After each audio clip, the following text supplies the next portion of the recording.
Hello everyone, it is me, Dr. Laserbeam, and this is League of Legends 101, where I go over certain parts of the game, League of Legends. Today we'll be going over how to play Taric, the Gem Knight, or as I like to call him, the Fabulous Knight. Taric is a tanky support who has a healthy mix of defensive and offensive abilities at his disposal, and is able to both be a protector for his team, as well as an engager. His versatile kit and fabulous personality makes him a fine choice for a lot of team compositions, and his overall support you can't really go wrong with. Pros to Taric are, he scales well into late, bursty early, useful even if behind, very strong versus heavy AD, and is fabulous. Cons to Taric are, he's mana hungry early, relies massively on landing a stun, and gets wrecked by range. Taric works well with champions who are slippery and are able to get up close to their opponents without much trouble. Such champions are Ezreal, Corki, Ahri, and Caitlyn. Taric is strong against any ADC who lacks escape or AD assassins who rely on bursting your carries down in order to get an advantage. Such champions are Misfortune, Ashe, Zed, and Talon. Taric is weak against AP ranged supports and ADCs with good mobility. Such champions are Morgana, Zyra, Nami, and Sivir. For Taric's runes, I suggest a mix of scaling health runes, scaling magic resist runes, and flat armor runes. I'd advise mostly focusing on armor and health though.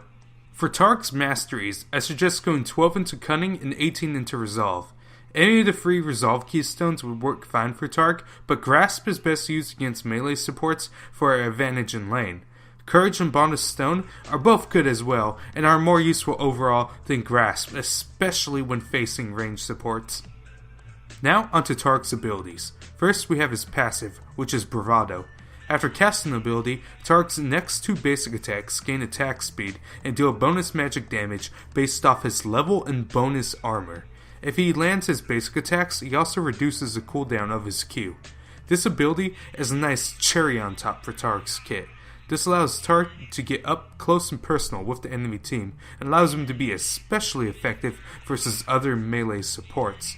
This ability enables Taric to be aggressive, with easing the worry of having your heal up in time to regain your strength after aggressive action.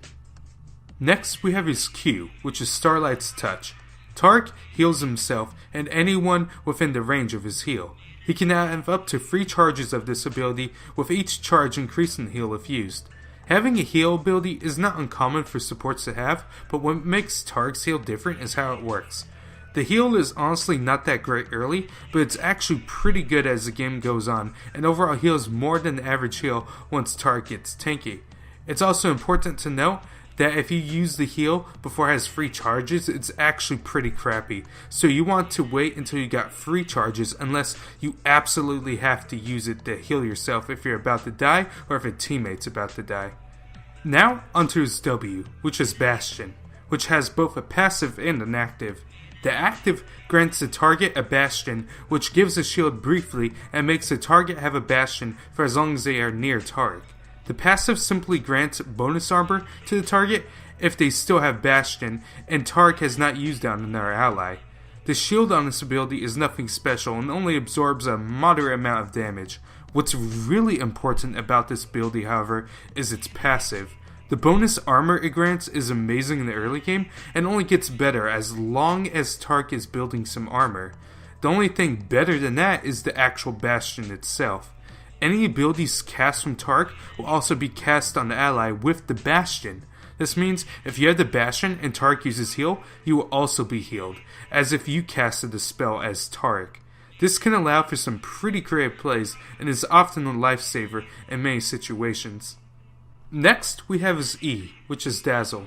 Taric shows off his gems, which causes enemies to be stunned in all of its outrageousness. The stun comes in the form of a beam, and has a delay before it actually stuns anybody. This ability allows Taric to be a big threat versus other melee supports, and an absolute monster if any of his allies have good gap closers.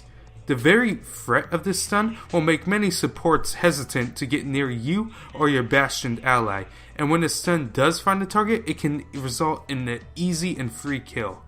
This ability is why gap closing carries work especially well with Taric, since it enables both him and his carry to be aggressive with good cause. And if you don't have a good gap closer for this ability, it can also be used as a follow-up CC and works fine for defensive reasons as well. In either case, it's best to use this ability at an angle because if you do it in a straight line, it's rather easy to avoid and predict, while putting it in the beam at the angle can prove to be harder to avoid for the enemy. Last, we have his ult, which is Cosmic Radiance. Taric does some gay white guy crap, which after a brief delay causes him and his allies within his ult to become invulnerable for a short time. This ability, to be truthful, is crazy. Some would say outrageous and even bodacious. It's like a kill ult, but on steroids. If you get all 5 of your teammates in this ult, you can basically do whatever the hell you want. You can do anything from tower diving the enemy team, turning the tides of the battle of a losing team fight, make a hasty retreat, or maybe you and your team are about to get Baron but you're all about to die and you use ult and get the Baron. Whatever your heart and mind desires, this ult will grant you. However, the one drawback to this ability is that its delay gives the enemies a fairly big window to prepare for your ult and can prove to be a waste of your ultimate if you and your team are not on the same page. So make sure before you use this ult, you and your team are putting your plans in motion before you reveal to the enemy team that you are ulting. It's also worth noting that the ult duration is short, so it's essential that you use its brief buff effectively. For Taric's skill order, I suggest upgrading Q or E first, followed by your W. As always, upgrade your ultimate whenever you can.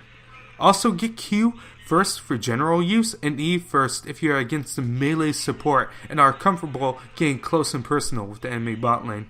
For starting items, I suggest a Relic Shield, Health Pots, and a Warring Totem. Taric's core items are Knight's Vow and a Ruby Sightstone. After that, you should focus on getting as much armor and health as possible with some magic resist as well. Such items are Randuin's Omen, Redemption, Dead Man's Plate, ZZ Portal, Frozen Heart, Ninja Tappy, Mercury's Treads, and Boots of Swiftness. For spells, I suggest Flash and Exhaust, or Flash and Ignite. For Taric's early game, you'll want to be aggressive if the enemy bot lane has a melee support. You should use the threat of your stun to your advantage, and especially if your ADC has a good gap closer. If you are against a range support, be careful, and especially if it's a trade-based support such as Numb, but avoid being completely at their will. In the mid game, you should be following up on your allies' plays and stick to a more defensive and reactive style unless you are far ahead of the enemy team based off golden objectives.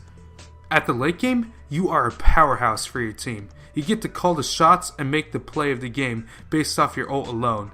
Just find the perfect time in the teamfight to ult and watch as you should be able to win the battle with ease. If that opportunity does not present itself, just look out for the picks and have your finger near your R key at all times. This has been League of Legends 101. Let me know if you found this video to be helpful, and for all you Taric players out there, let's prove how truly outrageous our gems are.